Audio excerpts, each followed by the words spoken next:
ஜனநாயகன் படத்தின் கதாநாயகன் விஜய்க்கு 220 கோடி சம்பளம். பூஜா ஹெக்டேவிற்கு 3 கோடி மற்றும் பாபி தியோலுக்கு 5 கோடி சம்பளமாக வழங்கப்பட்டுள்ளது.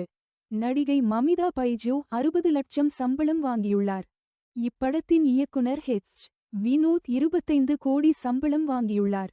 மேலும் படத்தின் இசையமைப்பாளர் அனிருத்துக்கு 15 கோடி சம்பளம் என தகவல் வெளியாகியுள்ளது. நம்ம சேனலை சப்ஸ்கிரைப் பண்ணிடுங்க ஃப்ரெண்ட்ஸ். சொந்தமா தொழில் தொடங்கணும்னு ஆசையா? ஆனா முதலீடு நினைச்சு கவலையா இருக்கா? கவலை விடுங்க. ஆர்ஆர்ஆர் ட்ரேடிங் கம்பெனி இப்போ உங்களை ஒரு வெற்றிகரமான பிஸ்னஸ் மேனாக மாற்ற ரெடியாக இருக்கும். முக்கிய அம்சங்கள் என்னென்னா, பாக்குமட்டை தட்டு தயாரிப்பு தொழில் ரொம்ப சிம்பிள், ஆனால் லாபம் அதிகம். நாங்களே லோனும் அரேஞ்ச் பண்ணி தரோம். இதில் ஸ்பெஷல் என்னென்னா 25% 35% வரைக்கும் மானியமும் கிடைக்கும். உயர்தர மிஷின்ஸ் மற்றும் தரமான ரா மெட்டீரியல்ஸ் வருஷம் முழுக்க நாங்களே சப்ளை பண்ணிடுவோம். நீங்கள் தயாரிக்கிற தட்டுக்களை நாங்களே நேரடியாக வாங்கிக்கிறோம். வாழ்க்கையில் ஜெயிக்க இதுதான் சரியான நேரம். உடனே கால் பண்ணுங்க. தொடர்புக்கு 8015983336.